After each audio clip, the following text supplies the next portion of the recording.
Well, hi, everybody, and welcome back to Will and Wise. The Dog Show Drive. Yes, I'm Will Alexander. And I'm Y. Just because. Because. Just because. Just because. This week on the Dog Show Drive, we're going to talk about CKC disciplinary procedures.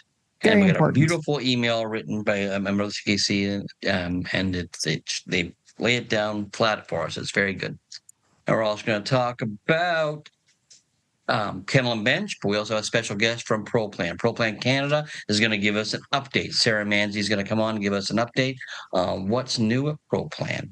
That's All right. that and more on Will and Wise, the Dog Show the Drive. Dog Show Drive.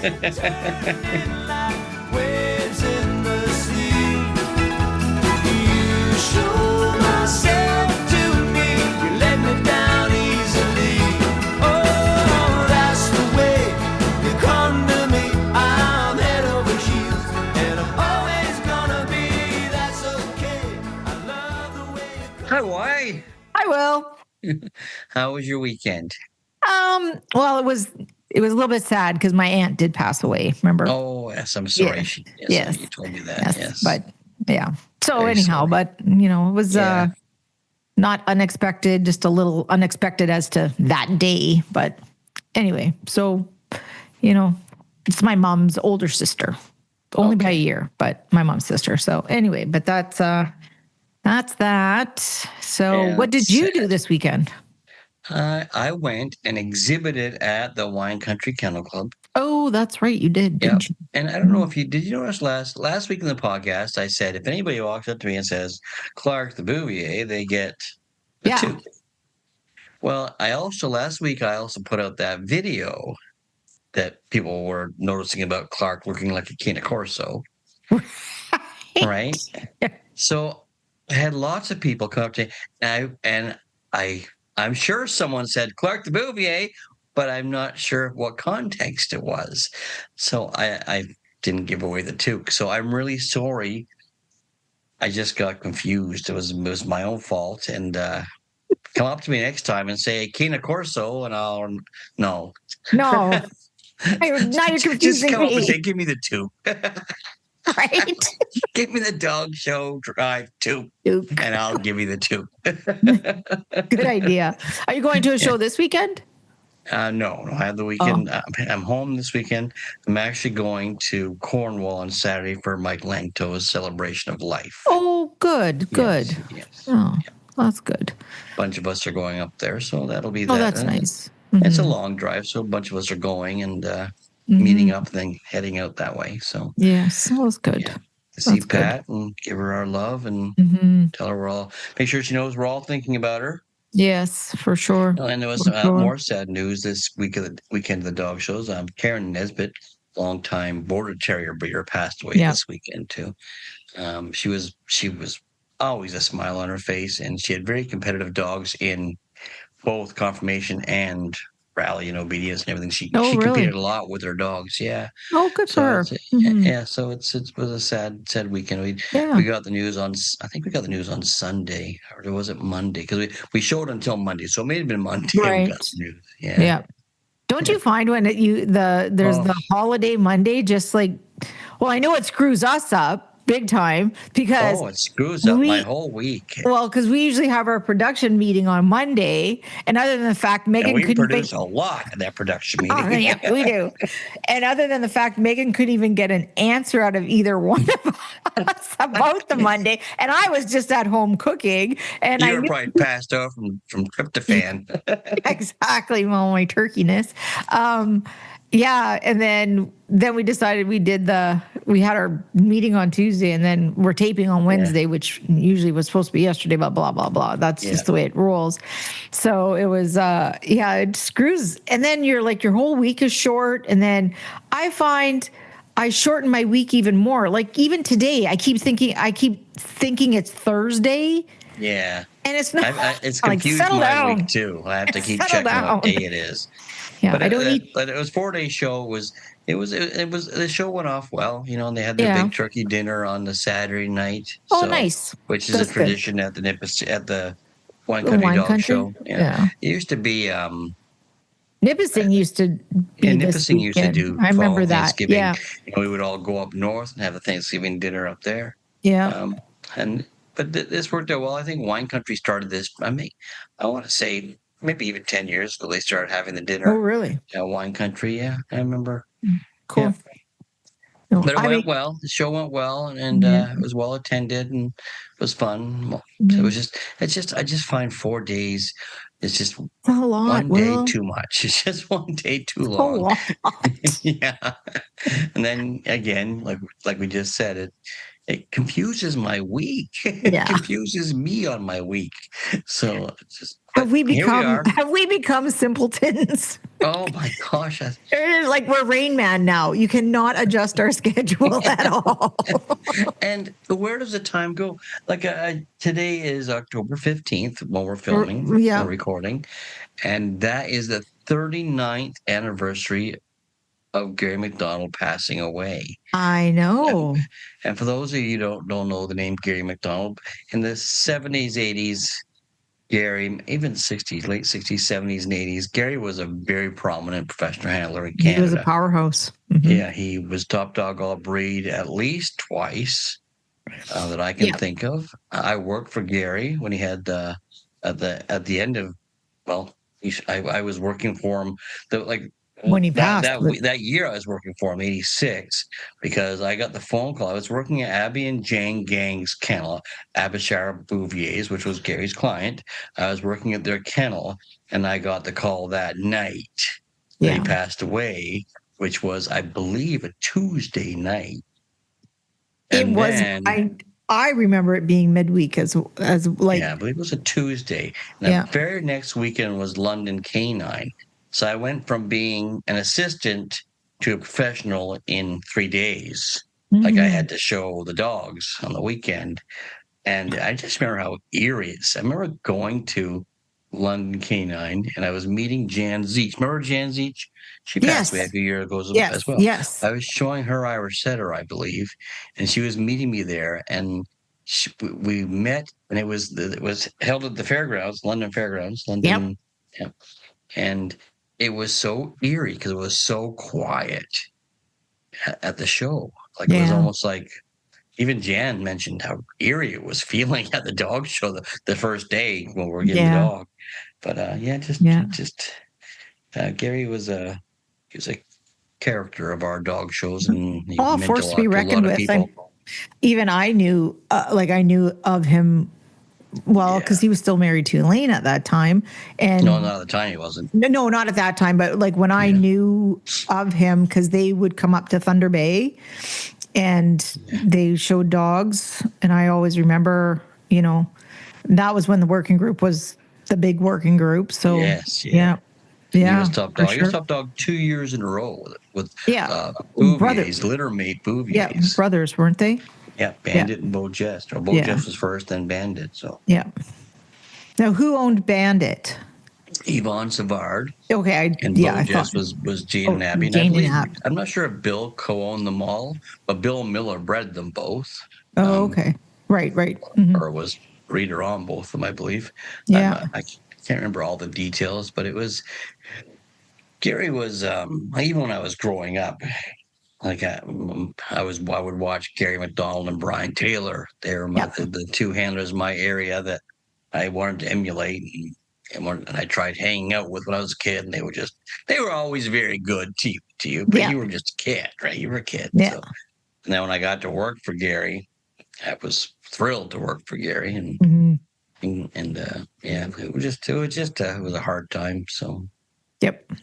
I'm still in contact with his sister Shirley. We still talk at least once or twice a year through Facebook. Oh, that's nice. So yeah.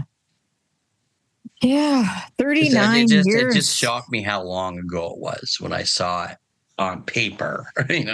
39 years. That's a lifetime. It can be. It's amazing. It's amazing. That's incredible. Oh, wow.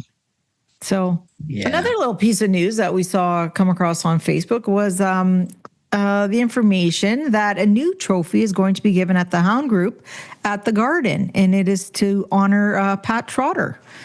Yeah. well deserved as that. Exactly. Yeah. So, and just, I mean, she started, I guess she started in elk hounds in 1951, and the first Vinmelka litter was registered. She won the group. Oh, how many times did she win the group? The first time she won the group. Yeah, the first time she won the group at the Garden was in 1970. Yeah, well, Vagabond, he won it 2 years in a row. Yeah. Yeah, she's. So what's the record? 11 hound group wins, 10 additional placements over 5 decades. Like, that's incredible. That's a lifetime. 10 hound group wins. That's just incredible. In New York. And so the last one was in 2017, Vinmelka's Daggerwood Delight. Yeah. Proof of lasting. She's gone to be an amazing judge. Yes. Yeah. And so, and her honors and achievements are incredible. So, anyway, well deserved. That's a great move by the Westminster Kennel Club. Like that it is. I mean, it really is.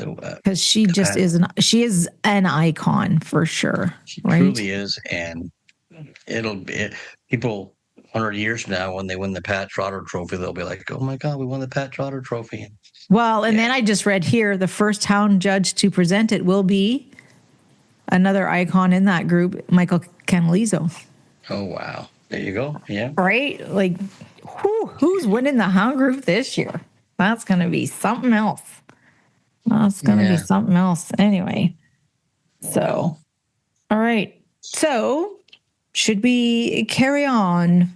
Yes, let's carry on. Carry on. Wayward Summer. I forgot to set the timer. I was just about to say that. Yeah. Carry on our Wayward Summer. I forgot to set the timer. The Wayward Summer part. I don't worry about the timer. That's supposed to be your job. Just like hitting the record button. Well, I was almost on the road listening to music, chilling out until I was walking out. I thought, oh wait, I'm supposed to be doing something. Oh yeah. See, because our week is screwed up. Because normally today you would be able to go wander your neighborhood. Wander aimlessly. And go buy some zucchini at the farmer's market. Anyhow, so let's go across Canada, driven by. All right, let's do that, Yvonne. Let's get some energy in this. Energy. Right. I think we're too full of turkey to keep this up. Oh my gosh. Yeah. Okay. We're driven by Show Scene Magazine. Show Scene, where every dog takes center stage. So last weekend, how many shows we had? We had a few shows last weekend. First, let's start out in BC, Chilliwack, BC, Fraser Valley Dog Fanciers. It had 4 shows and it had 1,090 dogs entered across the weekend. And that's just down slightly from the previous year, maybe about 100 dogs. And they also had 4 shows. So they had 1,187 last year. 11, yeah. Yeah. And in Medicine Hat, in the Medicine Hat Kennel Club in Medicine Hat, Alberta. I'm CPs. 3 shows for 471 dogs, and that's up slightly from the previous year of 452. And then next we have Wine Country Kennel Club, where you were, William, in Caledonia, Ontario. And they were down slightly, just a little bit. 4 shows, they had 773 dogs. And the previous year, they just made over 800. So that's pretty good. That's kind of staying the same. Pretty close. Then the Cobequid Dog Club in Bible Hill, Nova Scotia. They 4 shows. Now, this entry went up. It had 632 dogs across the 4 shows, and the previous year they had 568. So they went up almost about 70 dogs, which is good. Good for them. Yeah. And then finally, out on the Rock, an Avalon Kennel Club. Well, I assume, St. John's, Newfoundland. 3 shows, 212 dogs. And the previous year, they had 4 shows with 312 dogs. So actually, they probably had a little bit more of an entry. Yeah, a little better attendance per show. Yeah.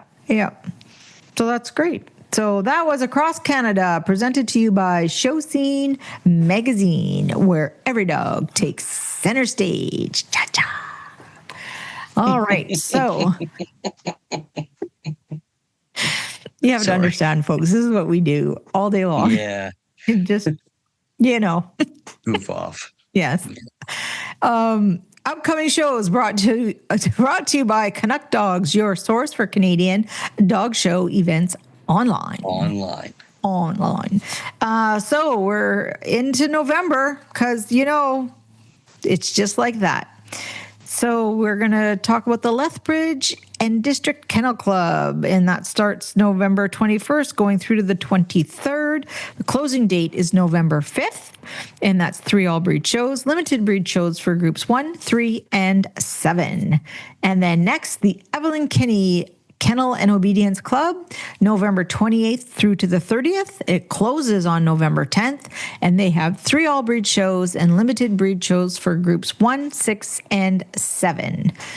And the other item is Caledon Kennel Association in Mono, Ontario, and that's November 28th through the 30th as well, closing on November 12th, and that's 3 all-breed shows, limited breed shows for groups 1, 3, and 5. And I think Megan only picked shows and not trials as well because there's no trial listings. And I'm positive, I know for sure Evelyn Kenny has obedience trials. So we'll get there. We'll have to just to let you know. With that. Talk with that young Megan. Megan, we're going to have to dock your pay, Megan. Yes. So those were your upcoming shows brought to you by Canuck Dogs, your source for Canadian canine event information online. And here's some reminders of closings that are coming next week already. What did you do? God, I'm sorry.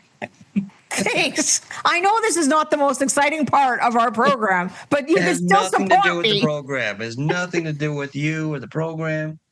I'm just sleepy. I know. I just realized I'm wearing the same shirt as I am in the photo behind you. Oh, you are. I guess I could have looked right there. Never mind. Anyway, so reminders for closing. Yes, stop distracting me. So Trillium Dog Fanciers. Great show. Closing date, Tuesday, October 21st. So next Tuesday at 7 p.m. The show secretary is Diana Edwards, show services. Then we have the Credit Valley Kennel and Obedience Club closing on Wednesday, October 22nd at 8 p.m. And that's an MJN show service. And then we have Wheat City Kennel Club, closing date October 21st at 9 p.m. And that show secondary is Succotash. I can't believe I just said that.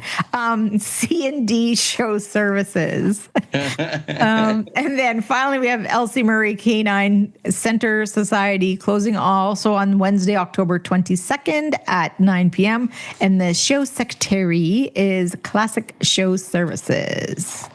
So that's fair. I bet you think I'm lisping, don't you? Yes. So that is that.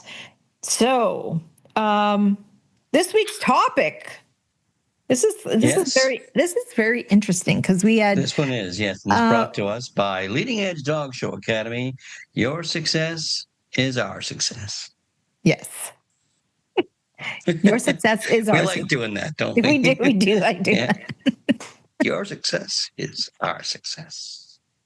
We could do a whole dance to it. I wonder if Allison would like that. I don't know. I think her goofs as it is. I think she would just be like, yep, that's them. Are you going to take this away or am I? Go ahead. Although it says, "Dear Mr. Alexander," but go ahead. It does say. I was hoping you would participate at some point in time in this podcast. Dear Mr. Alexander. Yeah. Anyhow, I'll just tell people because you're off the rails. So we had, we requested actually from the CKC. We had Megan send our research department send a letter to the CKC asking disguised as me by the sounds of it. Exactly. Asking some questions about the disciplinary procedures, and we got a fantastic letter back from Kristi Schenk. I believe her name is Kristi Schenk, and she's the manager of regulatory at the CKC. So here's an overview of what she said. She was like, "Thank you for contacting us." And you left out the dear Mr. Alexander part. Yeah, I did leave that out. So anyway, thank you for your recent email and your inquiries regarding the discipline process. And thank you for, our platform for being able to share this with people. We value any opportunity to enhance understanding of CKC's governance processes, which are designed to ensure fairness, transparency, and accountability for all members.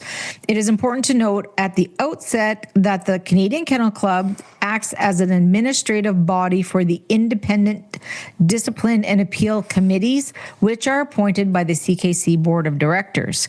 CKC staff have no bearing on the decisions of these committees and have no authority to overturn or alter any outcomes. Of course not. Yes, it's all comes down to the committees. Then she gives us a little statistic here. She says, on average, CKC handles between 160 to 250 complaints per year. I found that to be somewhat staggering. It's excessive, and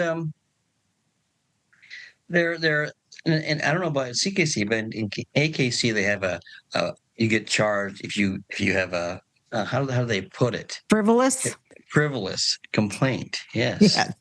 Yeah. So she says these statistics are published annually in the AKC annual report to support transparency. I would like to know what the breakdown of the complaints are.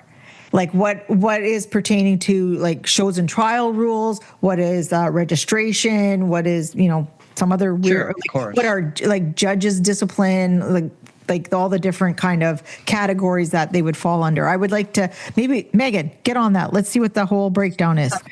Poor Megan. What does she got to do? On the payroll. All she has to do is look after 3 small children. Like seriously. Exactly. What does she have dogs. to do? Oh, she got a new puppy. Did I tell you that? No, you didn't. Yeah, no, she did.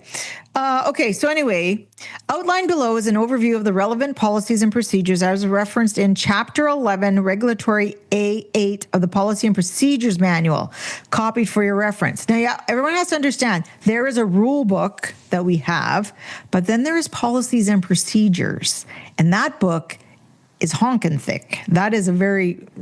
It is. It's big. There's a lot in there. And that's where I think where really all the rules and the fundamental stuff lies as far as what disciplinary procedures happen. So anyway,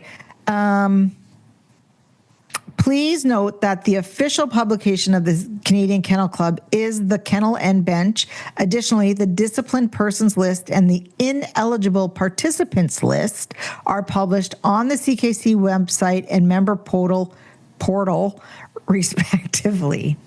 So, so this tells you where you can go. I think we're going to have some links on our Facebook page. So if you are interested in just like taking a little tour around, we're going to put some links up. And of course, a lot of this does have to do with being a member. So you can only access it through your member portal.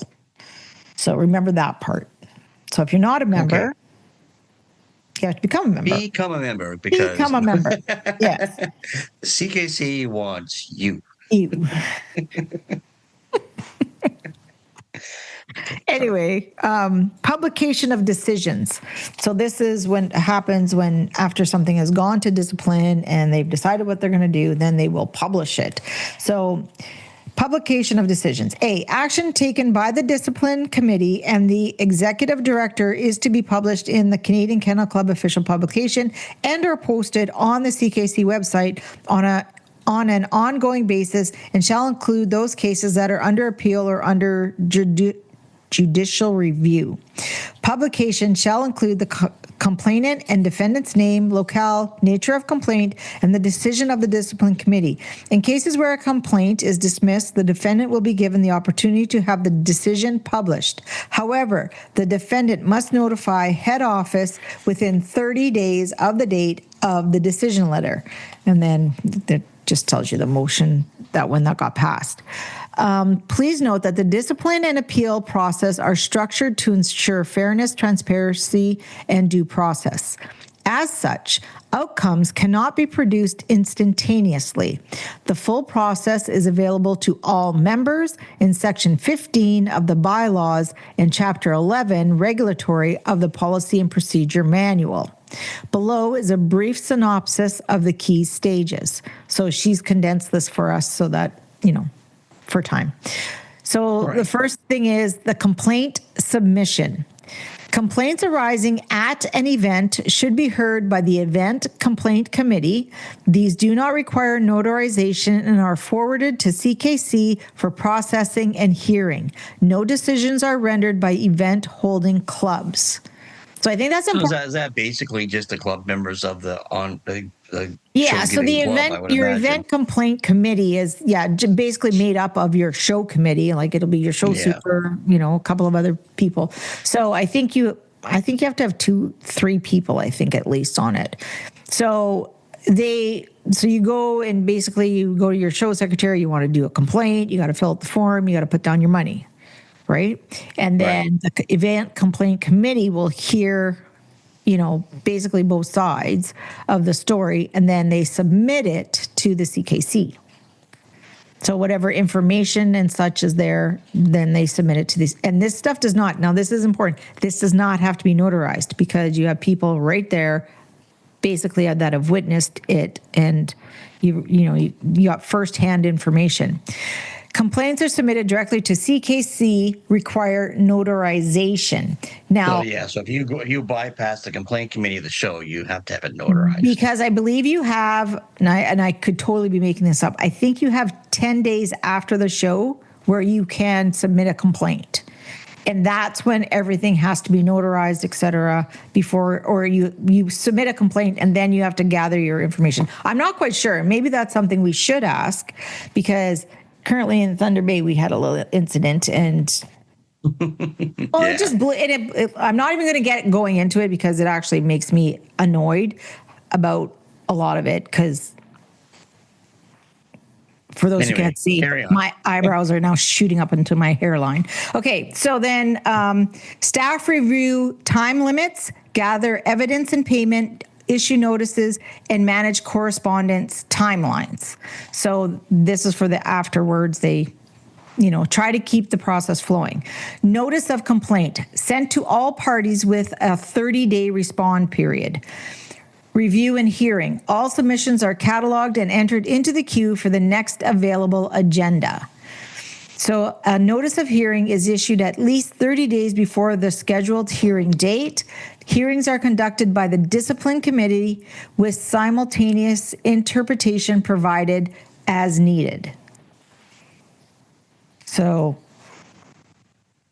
that's how that part goes. And then we have your decision and appeal. So decisions are processed within 15 business days. So it may take some time to get a hearing. You have to understand that part, because the discipline committee doesn't, I actually don't know how often they meet, but it's not, I doubt it's every month. So you may have to wait a while before your hearing is heard. So, but after a decision is made, it's processed within 15 business days. Parties are notified by email and express posts, initiating a 30-day appeal period. During this time, decisions are stayed until the appeal committee renders its decision. Appeal hearings follow similar notice and hearing procedures. Please note that this summary does not include requests of postponement, abeyances, or extensions, all of which are permitted under policy. In the most efficient circumstances, a complaint may be heard within approximately 90 days, though this depends on the volume of cases in the queue. The discipline committee consists of 5 members whose names, along with the staff liaison, are posted on the CKC Committees and Council's webpage. All right. And then we got a link to it, but it is on the CKC's Committee and Council's webpage. on their site. Committee members serve 3-year terms and are appointed or reappointed by the board of directors. The discipline and appeal committees are independent, quasi-judicial bodies composed of skilled volunteers, many with legal backgrounds, who dedicate significant time to ensuring a fair process. CKC staff have no authority to alter or overturn their decisions. Staff simply facilitate the administrative process. The discipline committee meets 3 times annually. Oh, well, there's my answer. 3 times annually. That's once every 4 months for anyone who can't do the math. Typically hearing between 35 and 60 files per session.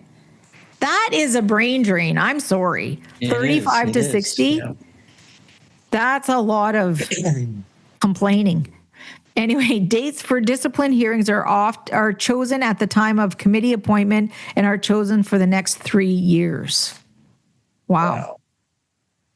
That's crazy. Confidentiality. They have a lot on their plate. They really do. They do. Like if you're looking at, you're trying to get these things, taken care of within like the fastest, by the sounds of it, the fastest that they can go is like 90 days. Yeah. That all depends on the queue. Like I think things get backed up because you get shorthanded and whatnot, and that's happening right now. So exactly, and like what we said, discipline. I mean, that's not just shows and trials. Like that's registrations. That's a lot of other they've things. Got a lot of areas to cover. It's not just exactly just the actors at the dog shows. It's not just those hooligans. Okay, so confidentiality and records. Transcripts or recordings of proceedings are available only to the parties involved in a complaint, as per Chapter 11. Yeah, I wasn't aware of that. I thought they were available to all. You and me both, because I thought, hey, as a member, why can't I find out? Like, why don't I know? That's something they should look into, because I think as members, you're right. We should have the right to know what the process is and what's happening.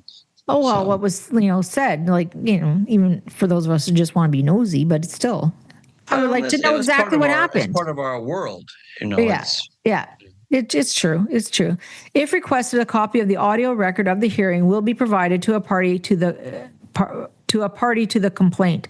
The applicant will be charged the cost of reproduction of the audio recording. All deliberations and files are confidential, accessible only to the executive director and the designated regulatory staff. For your reference, several documents are available online to guide members through the process. And then she's given us some links here. The CKC disciplinary process guide to Canadian Kennel Club complaints, and tips for a successful hearing. And we'll have all of which I'm sure John Glover had. I'm sure he had those right there, magnetized to his refrigerator. You need to. You had any questions, you asked John, he knew the answer. Exactly. Additional information for members and event secretaries. The ineligible participants list can be accessed by logging into the CKC portal and navigating to events, calendar of events, and then ineligible participants. This list identifies individuals, dogs, kennels, or companies that are prohibited from participating in any capacity other than as spectators at events held under CKC rules. Participation is defined as any activity aimed at practicing a dog for entry into the ring or field while within the precincts of a show or trial. Any person found engaging in such activity while ineligible may be subject to disciplinary action. That's like, breaking parole or probation. We often had, not often, but in the rare cases when somebody got suspended in America, they would come to Canada to show. I'm not sure if it works on both sides of the border now. I thought it did. Yeah, I'm not sure either. We should have asked that question as well. You know what? I don't know about showing, but I know judges you can't. Yeah, judges you can't. Yeah, I don't know about exhibitors though. Yeah. Good point.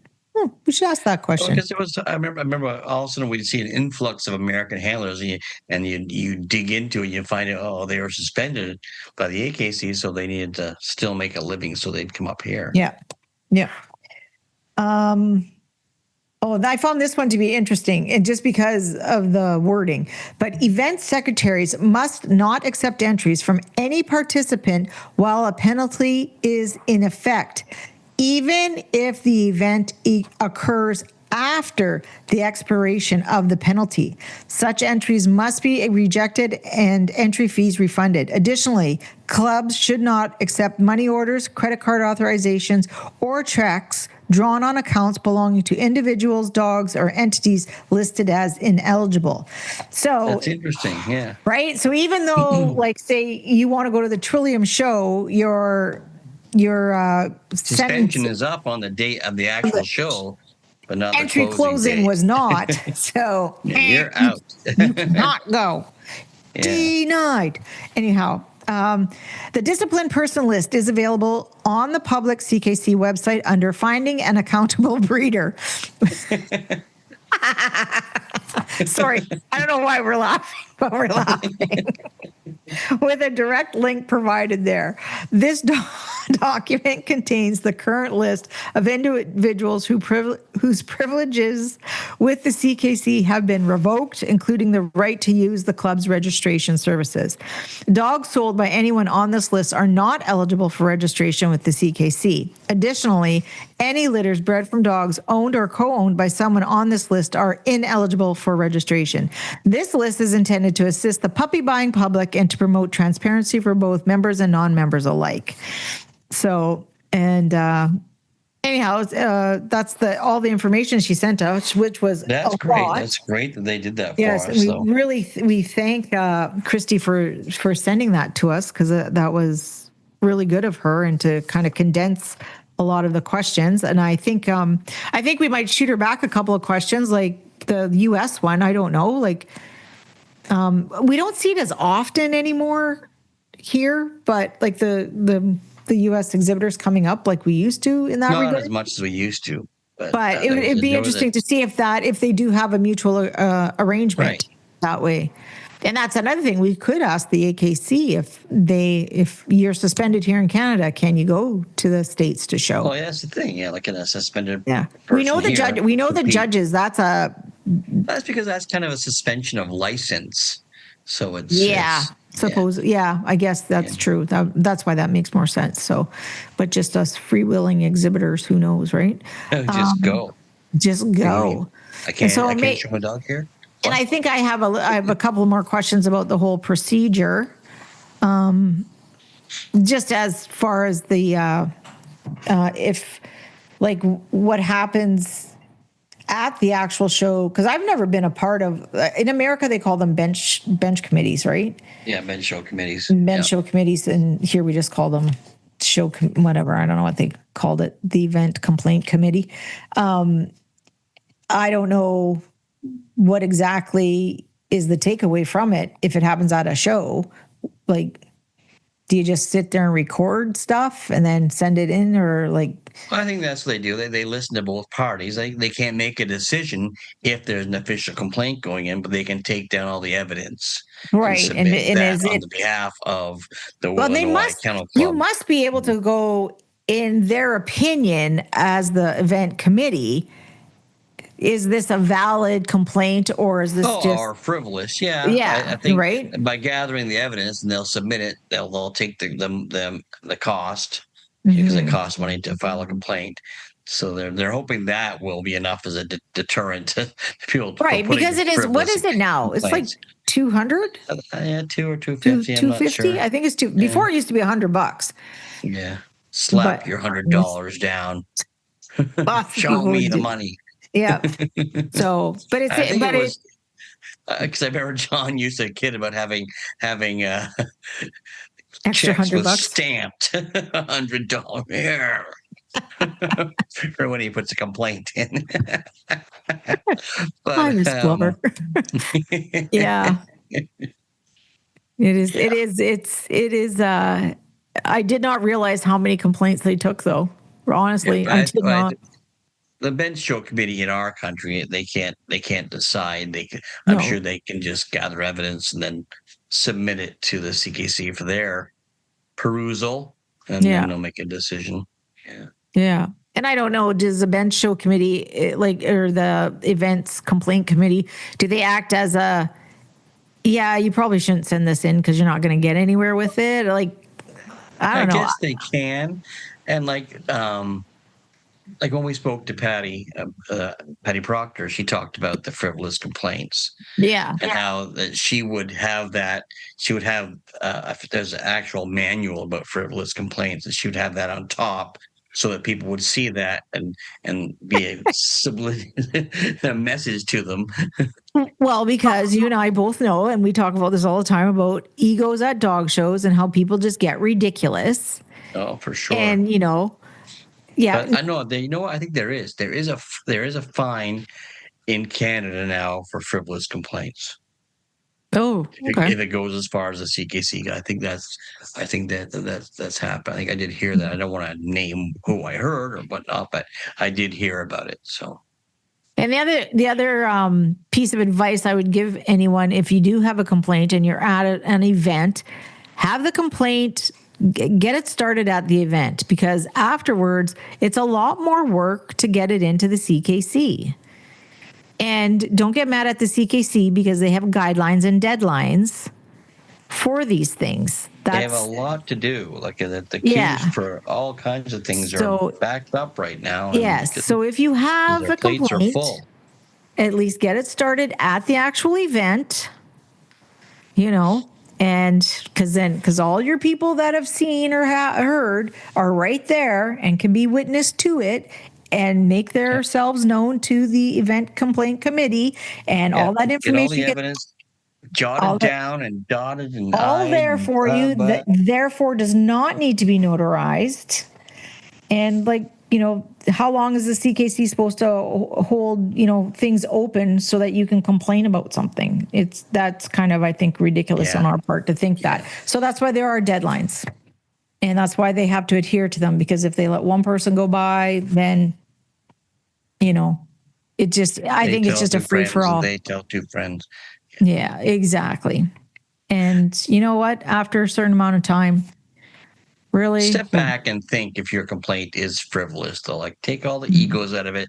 Take out that you just lost that day. Take all that up, set that aside, and look at it as if some impartial person was going to look at it and make sure you're not making a mistake. Exactly. So you don't want to be fined. The one last thing that Kristi also mentions here in her email to us is the Canadian Kennel Club is also excited to be present at the National Dog Show. So members which are present for that occasion can meet some of the hardworking CKC staff. And that's at the Aurora Dog Show, correct? Yes, the Aurora Kennel Club. Yes. So for all the CKC members that are there, please go by the booth and, give the CKC staff some encouragement, because they do work hard and they do take a lot of crap from us. It's true. Well, we're not always the nicest. Remember, they are working for us too, though. They are working for us, but that does not mean that we need to be unkind. So no. There's lots of things you can do. Anyway, so we probably will have a couple more questions for Kristi, and if we have any other disciplinary items, we're going to surely hit you up on that for sure. So, and if anybody has any questions that they would like to send to us, and we'll pass them on to Kristi for you, feel free. Don't forget, our email address is dogshowdrive@gmail.com. And that was the topic of the week, sponsored by Leading Edge Dog Show Academy, where your success is our success. Yeah. All right. Moving right along to the question of the week, brought to you by ProPlan. Fuel the champion in your dog. So last week's question, aside from cheaper fees for registration and paperwork, what do we actually get out of being members of the Canadian Kennel Club? So the question fell a little short, I felt. Yeah. And I think it was because we did say no complaining. Yeah, maybe. And then I did notice there's still some people who complained. But, here's this first one, for example, Althea Towns. She is, as a lifetime member, I was very disappointed to learn that if you don't breed a litter within 5 years, you lose your kennel name. So at 73 years of age, I had to breed a litter and give a lifetime guarantee or lose the kennel name that I worked very hard to keep worthy and be proud of and have permanently registered to have it taken away. Yeah, that does make zero sense. It does. There are some iconic kennel names out there that, you're just going to wait for Yvonne's kennel, for Yvonne to stop breeding, then steal her kennel name. Exactly. So, yeah, I think that's a valid complaint, Althea. I agree with you there. Yeah. Wallace Addison White, she said, can't really think of anything. I would love a discount on entry fees as a member. Oh, I forgot. There are some member discounts. I got a free gallon of shampoo at Wren's last winter. Well, there you go. I didn't know that. I didn't know Wren's was a partner. Pet Depot. A Wren's Pet Depot. Christine Brown, basically dog shows. Well, that's what we get out of it. They do all of that. It's true. The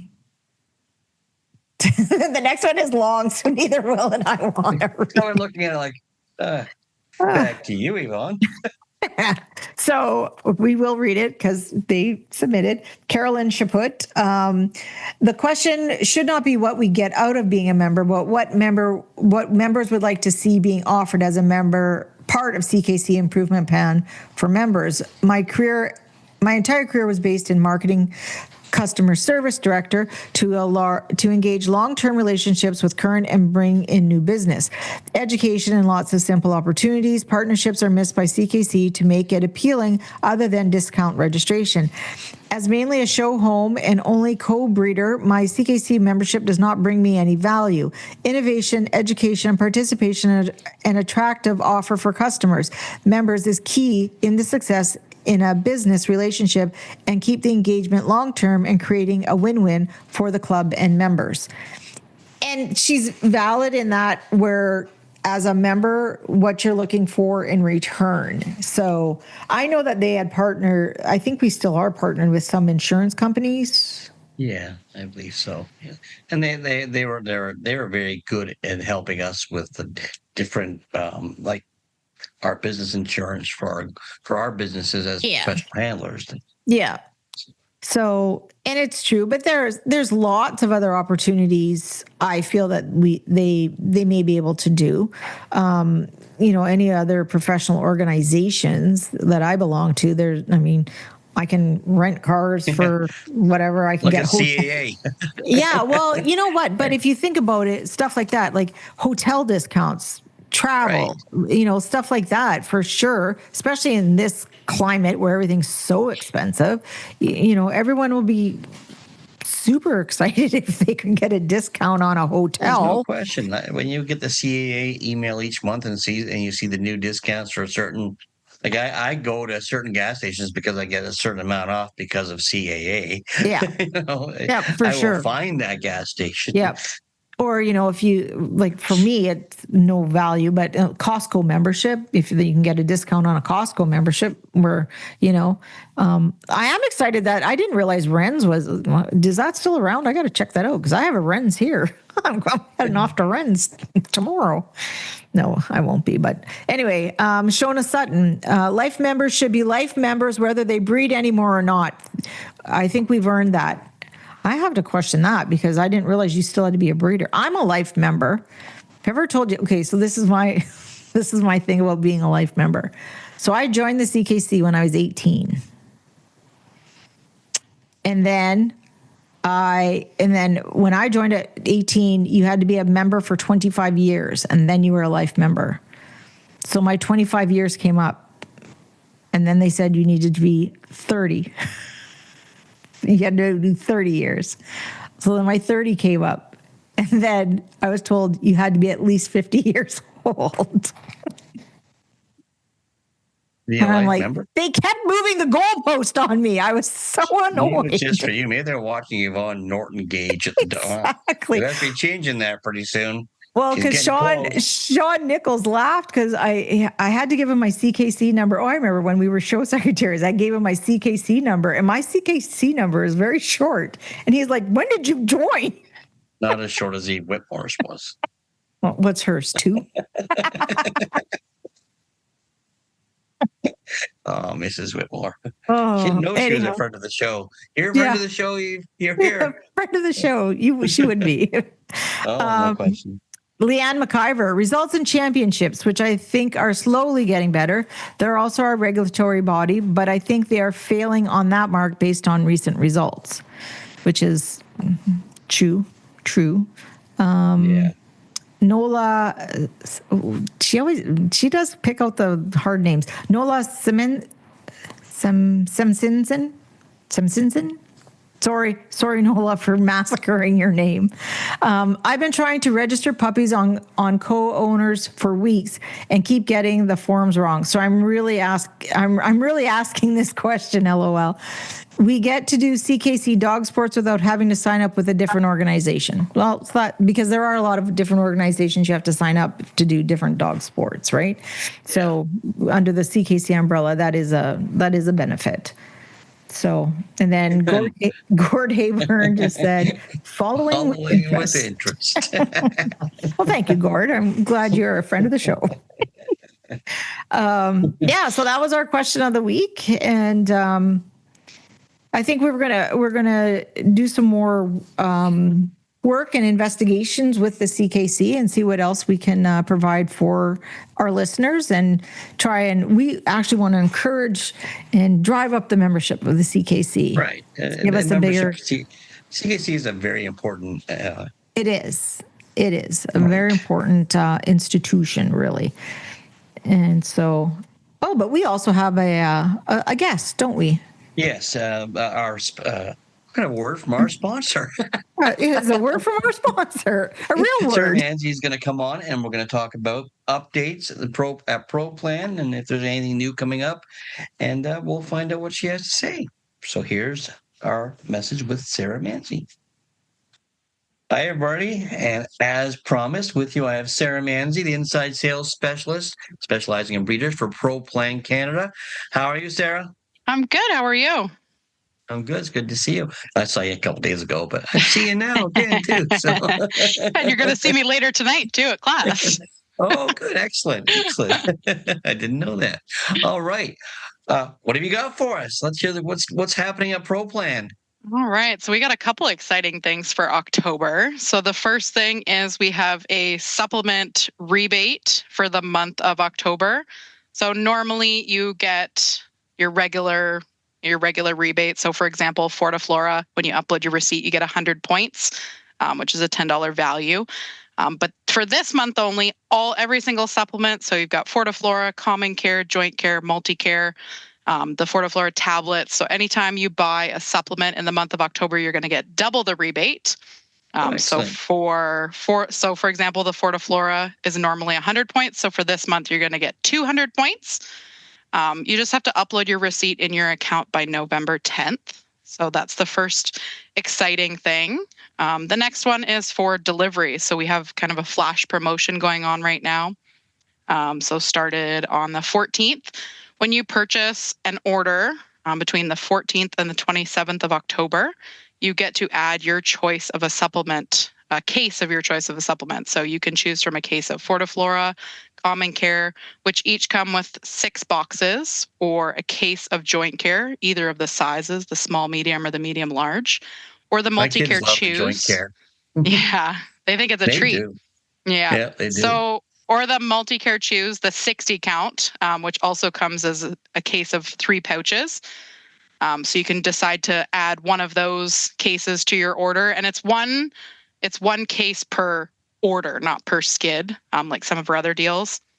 And then for the CanPet customers, so Ontario and East, once they send us the monthly list at the beginning of November, the Pro Club team's going to reach out to them to find out which supplement they would like, and then we will ship it out to you. So it's kind of the perfect time to discuss Multi-Care, which is a new supplement this year, which is one of my favorites. I give it to all of my dogs. So Multicare is a 3-in-1 supplement for daily use to support digestive, skin, and immune health. That's a mouthful. But it's nice because I think I have that as well. I think I got that last time too. So. Yeah, the one with the green label on it. It's nice because it's an all-in-one, so you use it for, skin, immune, and digestion. So if you're not already using a supplement, it's kind of the perfect one to break into that supplement market, give them a little something extra. But like all of the ProPlan veterinary supplements, Multicare was developed by experts with purposeful and powerful ingredients. And some of them it has a prebiotic, a probiotic, and postbiotics for supportive digest and immune health, L-glutamine, antioxidants, and a prebiotic to promote a strong immune system.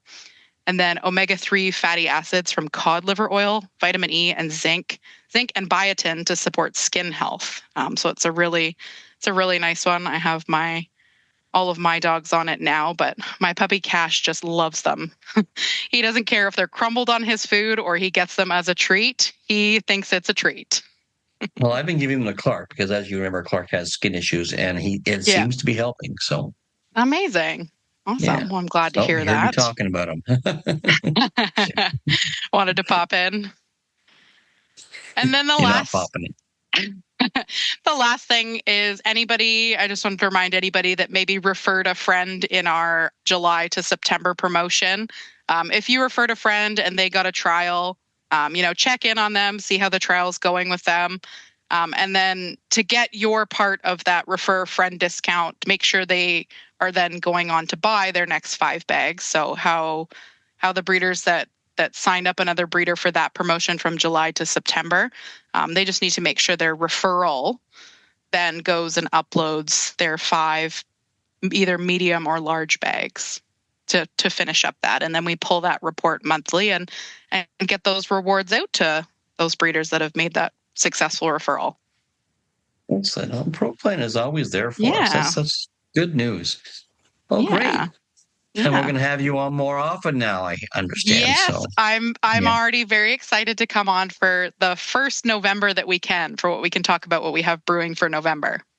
Excellent. So you can be now referred to as friend of the show, Sara Manzi. I love it. All right, Sara. Well, thank you so much for coming today, and give your mom my best. I will. Thanks so much for having me. All right, Sara. All right. Well, that's some great information, Sara. Thank you very much. And we look forward to other updates as we carry on throughout the year. It's ProPlan. They've been such a good sponsor for a lot of events across Canada, dog events, and in America. We see Westminster is for one, but they've always been there for the purebred dog world. So yes, they have. And then we have this week's question of the week, which is it's a little self-serving on our part, but I still think it's a valid question because we would like to know some response to it and some positive. We don't want to hear, well, that's enough. We don't hear any more from you guys. So our question of the week. Question of the week, and then that'll be more funny once they see the question. Here's the question of the week. You're jumping the gun there, Will. I am. So our question of the week is, what other segments would you like to see and hear on the Dog Show Drive with Will and why? So this is us asking you if you would like a novice question, like a novice kind of question that we would answer. Yeah. All kinds of, maybe some breeding questions. But even if there's topics they want us to discuss. We'd like to know your interest become our interests. Yes. Explain this or explain that. Right. We can do it.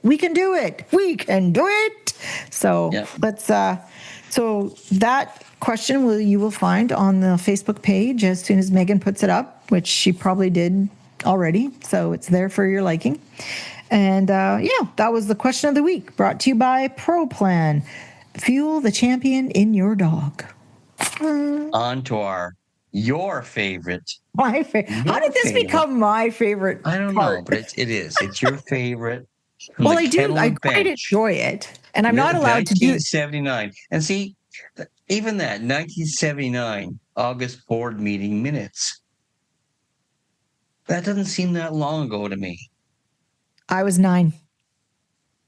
1979. It's but it is. It is. Yes. Well, almost 50 years ago. Not quite, but yeah. Well, almost. That's what the term almost means. That's great.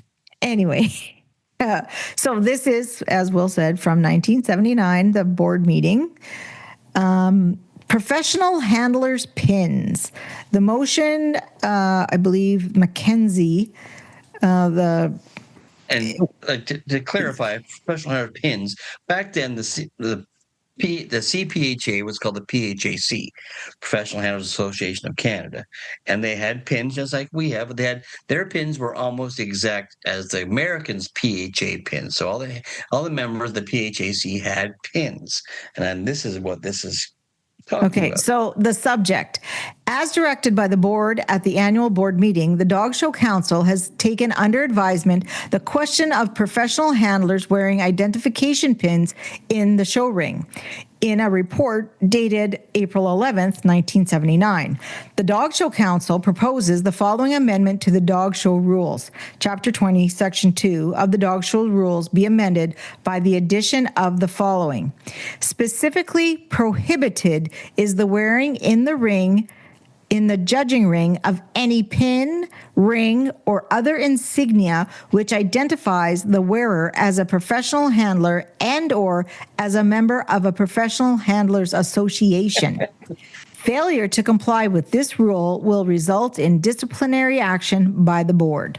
And this was motion blah, blah, blah, moved by Mr. Smith, seconded by Mrs. something got cut off, that the proposed amendment Mackenzie to chapter show rules prohibiting 20 section the wearing of identification dogs in Canada for the motion comment 2 of the dog pins. This is like a lot of gibberish. I don't understand this, but to be published, Mr. Smith, Mr. Fraser, Mr. Ross, Mrs. somebody or other, Mr. Haverstock, Mr. Dixon, Mrs. Waite, Mrs. Smith, Mrs. Pugh. Motion Mackenzie carried. So the board decided, yep, them professional handlers ain't wearing those pins. I remember when that went down. Oh yeah, and I remember Brian Taylor. But he wasn't allowed to wear his pin anymore. He wore a pin that said Brian Taylor.